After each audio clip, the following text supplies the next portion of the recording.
What's up, YouTube? I want to do a video on how I got my Class A and how I became an owner operator within a 8-month span. I don't recommend it for everybody.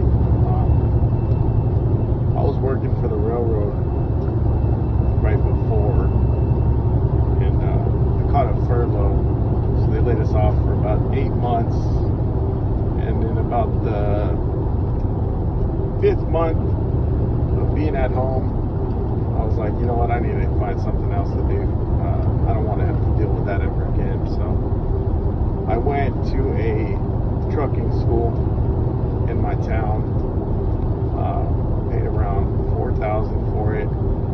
It's pretty expensive in my town because I don't live in a big town. I've heard people say that they paid like $1,800 or something like that, but I ended up paying $4,000. It was a 4-week process, and they just teach you on how to drive, a lot of backing up and stuff like that. And when it came down to do the test for California, it was during COVID, and they didn't have any positions available or any openings available.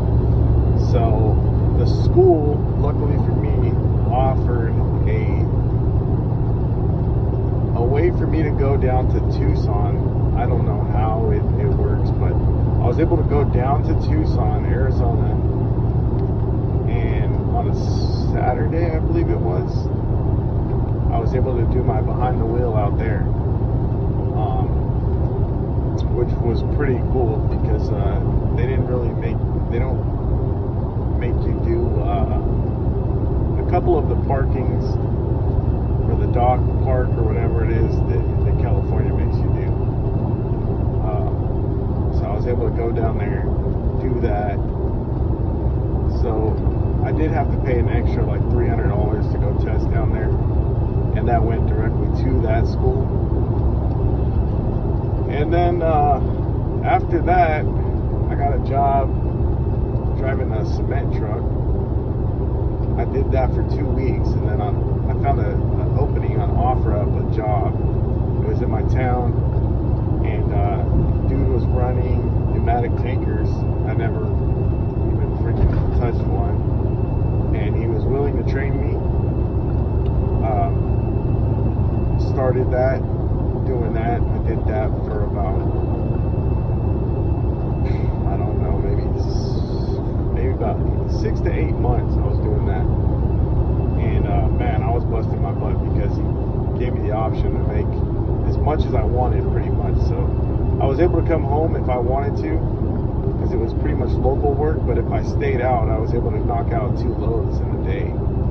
And so instead of me making $300 or whatever it was, I think he started me off at $300 a load, and so I started staying out so that I could make a little bit more, and I ended up making a good chunk of change, man. I put away around, I had some money saved up, and then I put around, I don't know, 20-30 grand saved from working. But I ran like a dog, but in the whole process, I knew what I wanted to do when I started this, man. I knew that eventually I wanted to buy my own truck and be an owner-operator. I don't want to have to deal with the boss anymore. So it comes time for me to start looking for a truck. You know, I was getting tired of those long hours, and I was like, you know what, I got to give it a shot now. You know, I got a good chunk of change saved up, and so I started looking for a truck. I found a truck over at Velocity, and it was a 2015 Freightliner. They wanted $39 for it. This is all during like COVID, so trucks were pretty high, but that wasn't too bad for her. The truck had like 290,000 miles on it, which is pretty good for diesel. So I ended up jumping on it.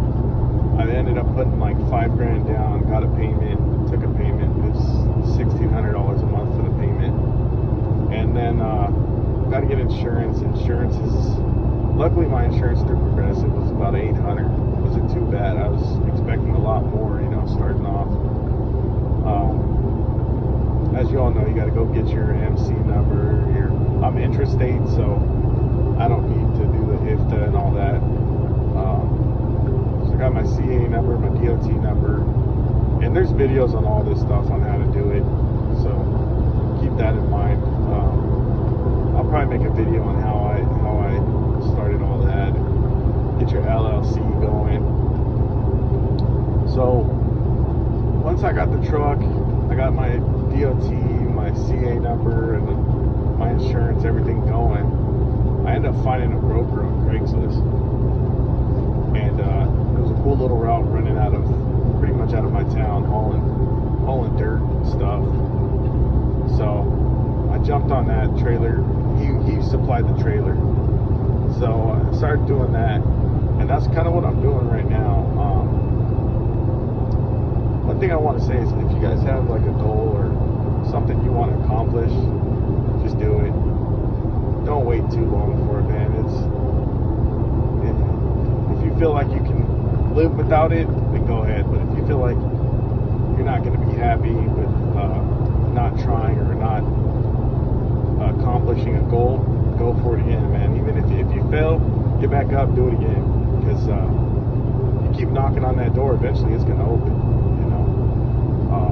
And that's one thing that everything kind of fell in place for me. And I know it's not like that for everybody, but everything kind of, if you're in the right position at the right time when it's meant to be, everything's going to line up for you. Like I said, found that broker, had the truck, had the work ready to go. So I started doing that. And one thing people don't tell you is when it comes time to deal with the broker and stuff like that, it depends what kind of broker you get. So my broker gave me the word, said I could go ahead.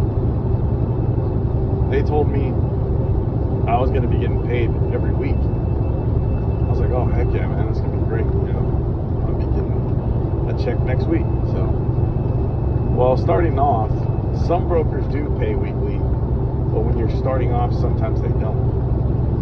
So I went 2.5 months without receiving a paycheck at all, and I'm talking 5, 6.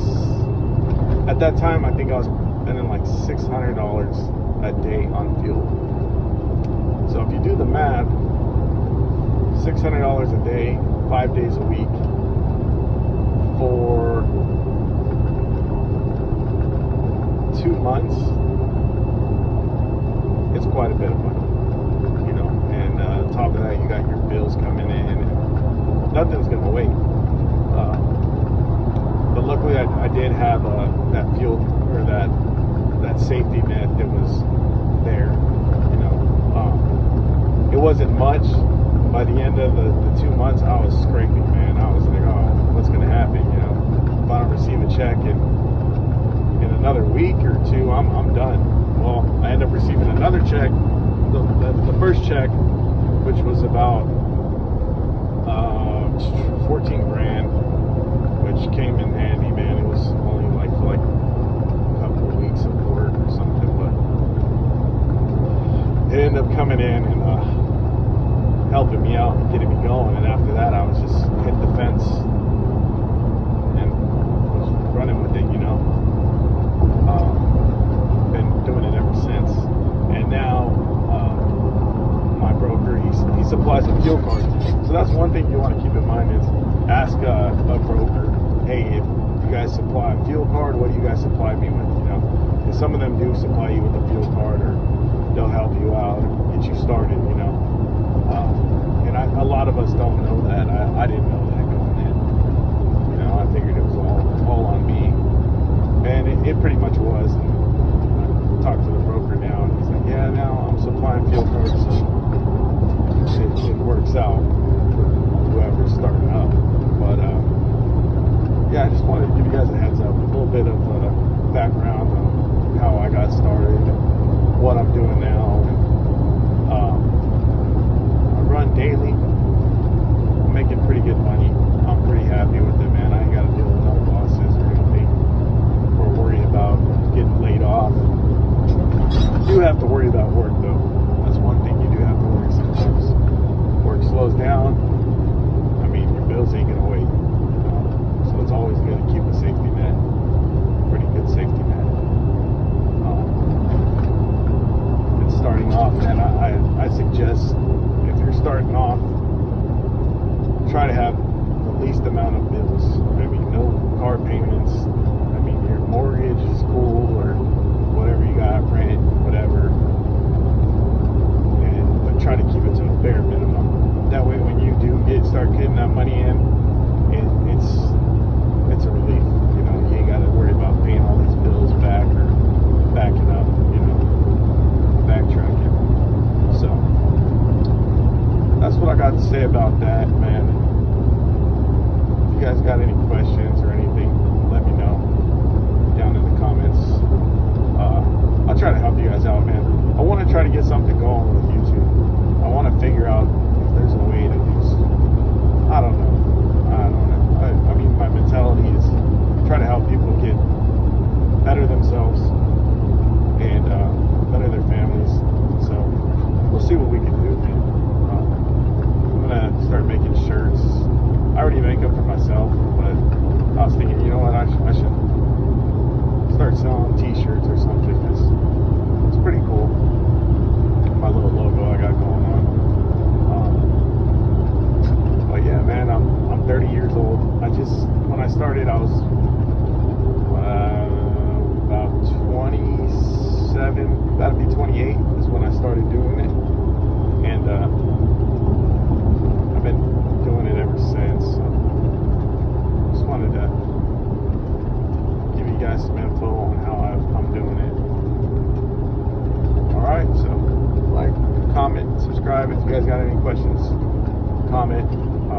I'll get back to you as soon as I can. And thank you guys for watching.